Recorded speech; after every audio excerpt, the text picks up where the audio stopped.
Sige. Sige po. Ito po, Daddy. Bali po, ito po yung grades na nakuha ni Cassandra po. Okay po. Term 1 po. And then, with her grades po, Green. nag-green po siya. Okay po. Which is congratulations And thank you po. Yun po. Kamusta po si Cassandra po?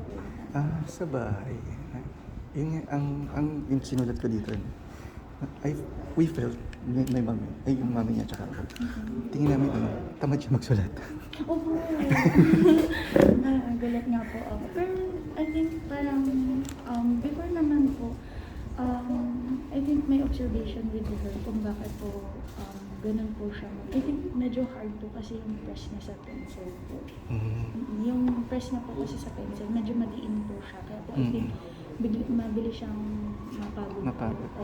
Pero I think it's okay po na kasi the learning control po kasi. So it will come po talaga na it would start na very hard kasi they're trying to learn po their skill set is to control yung strokes. Tapos isa pang namin, doon sa pagsusulat niya, hindi niya talaga magawa yung 3 lines. Tapos minsan all caps, tapos walang space. Ang hirap talaga. Lagyan mo ng space. Hindi. Tapos, ang isa naming concern doon is kasi, diba, kinder siya ngayon. So dapat nursery kinder prep mo. Ay nursery, basta yung dalawa tapos bago kinder. Kasi yung, hindi siya yung parang toddler. Kasi yung next niya before kinder, ang ginawa kasi namin sa kanya, online. So inisip namin baka nagkaroon ng effect yun sa learning niya. Kasi nga, takot pa kami na medyo may COVID. So, hope lang makakope up siya regarding dun sa ano. I think with Daddy, with the offense po, with writing po, I think it would come eventually to her na I think siguro on my part din po, I have to guide her more po. Kasi parang hinahayaan ko pa lang po kasi need ko po kasi makita yung how she is yung progress po na ganun po. When it comes to diary naman po, kasi more on sa diary po kung nag-observe kasi nagpa-practice na po kasi sila mag-write sa diary. Nakikita ko naman po slowly, surely may onting progress naman po si Cassandra po. Kita rin naman po na anak, nagsusulat na sila dati kasi di ba din. Opo. Ito lang po lately, madami lang po kasi activity so parang pinaprioritize lang po namin yung mga OA kaya po may puro pasting kami lately. I think that sige, thank you po for letting me know yung when it comes to her writing yun po yung gusto niyo po any other concerns. Reading naman po. Yung reading niya, feeling ko kasi ako yung kasama niya ngayon, di ba? So, feeling ko yung reading niya, binibase na lang niya sa pictures. Pero I think that's part of the curriculum, di ba? Parang reading with based on the picture. Yun po. Okay po. Sige po. I'll take note of that po. Kasi nung pagitan naman po,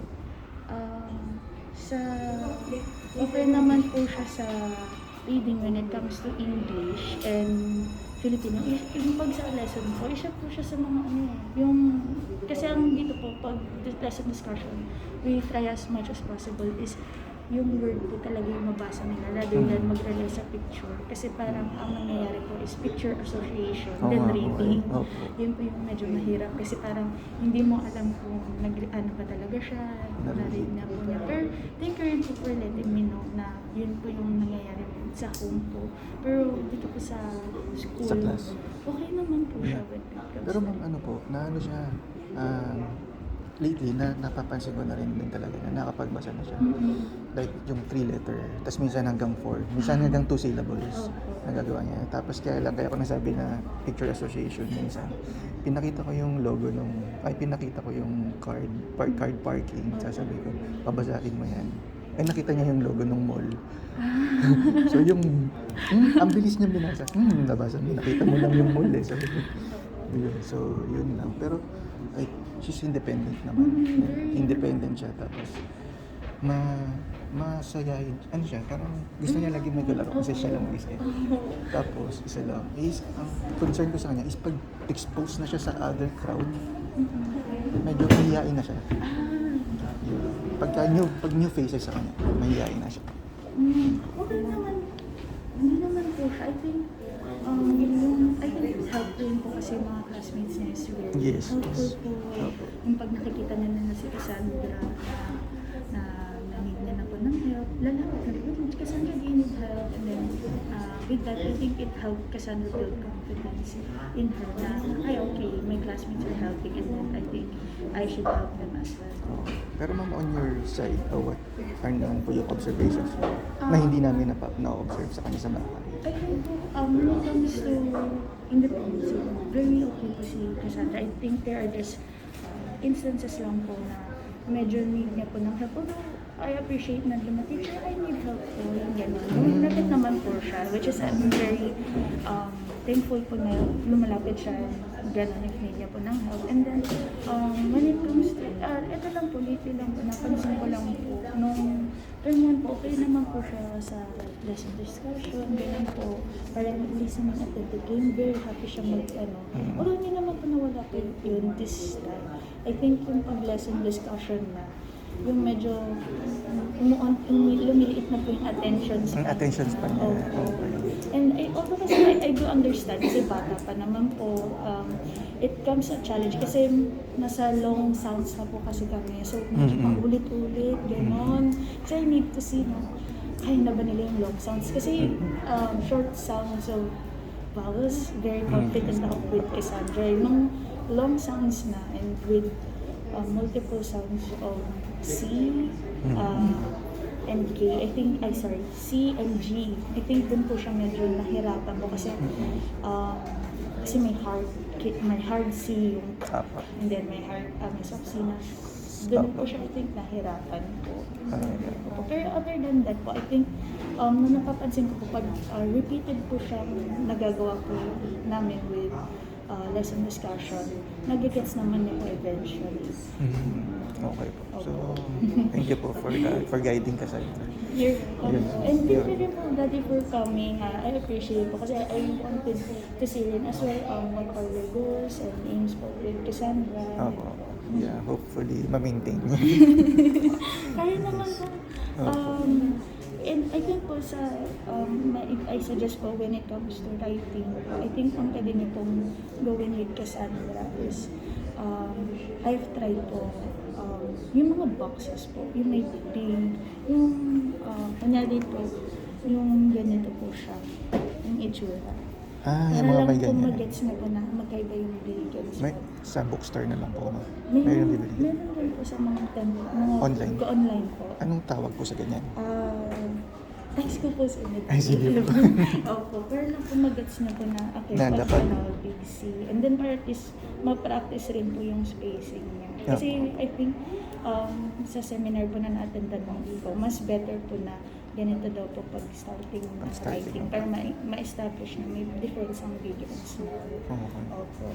Ayun po. Opo. And then sa reading po, I could suggest po, yung try niyo po muna tagpan yung or kaya mga memory games po. Yung parang may 2 cards na may picture and then word. Yung word. Yung hanapin nila yung basahin po na muna nila and then hanapin yung picture. Kasi yun po yung ginagawa ko and it is very effective po when it comes to Cassandra po. Okay po. Thank you very much po sa feedback. Okay. Nice meeting you talking to you. Papareceive na lang po ako ng card ko. Cassandra. Ay, sorry. Saan po? Dito po. Opo.